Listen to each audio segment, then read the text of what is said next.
Gjykata kundër korrupsionit dhe krimit të organizuar me kërkesë të prokurorisë së posaçme ka vendosur sekuestrimin e 21 pasurive në Durrës, të cilat dyshohet se janë përfituar nga aktivitete kriminale. Pasuritë në fjalë janë sipërfaqe trualli, një ndërtesë, disa apartamente, dyqane dhe një bodrum në pronësi të disa prej personave nën hetim dhe të një shoqate ndërtimi. Vlera e tyre sipas prokurorisë shkonte në 12 milion euro. Konkretisht, pasuritë i përkasin Elvis Doçit, i ndryshe si visi i Pojës, Eugene Draxhit dhe Ervin Zeqirit, të cilët dyshohet se i kanë përfituar pasuritë nga aktiviteti kriminal i trafikut të drogës. Doçi ndodhet ende në Arati, ndërsa pasuritë janë të regjistruara në emër të tij, familjarëve apo personave të lidhur me ta, përfshirë edhe shoqërinë e ndërtimit Majestic Construction SHPK.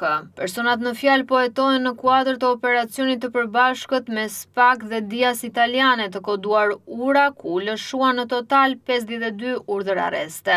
Vendimi i GKK-s për sekuestrimin e pasurive u mor me kërkesë të prokurorisë së posaçme dhe u ekzekutua të premten e 27 qershorit. Pasuritë janë vendosur nën administrimin e Agjencisë për administrimin e pasurive të sekuestruara dhe të konfiskuara. Kujtojmë se nga operacioni koduar Ura u godit një nga grupet më të fuqishme të trafikut ndërkombëtar të drogës në Shqipëri. Autoritetet shqiptare dhe ato italiane vunë në pranga antar të kësaj organizate, policë dhe biznesmen. Organizata me qendër në Durrës operonte prej vitit 2020 dhe u zbulua nga zbërthimi i bisedave në Skajec. Sipas SPAK, trafiku i drogës kap një vlerë rreth 7 milion euro, ndërsa janë kryer 30 aksione sekuestrimi në Itali dhe 10 në Shqipëri, por edhe vende të tjera të Bashkimit Evropian. Gjatë hetimit janë sekuestruar 3 milion euro kesh, 3 restorante në Durrës, një bar kafe, 6 shoqëri tregtare dhe një televizion në qytetin e Vlorës.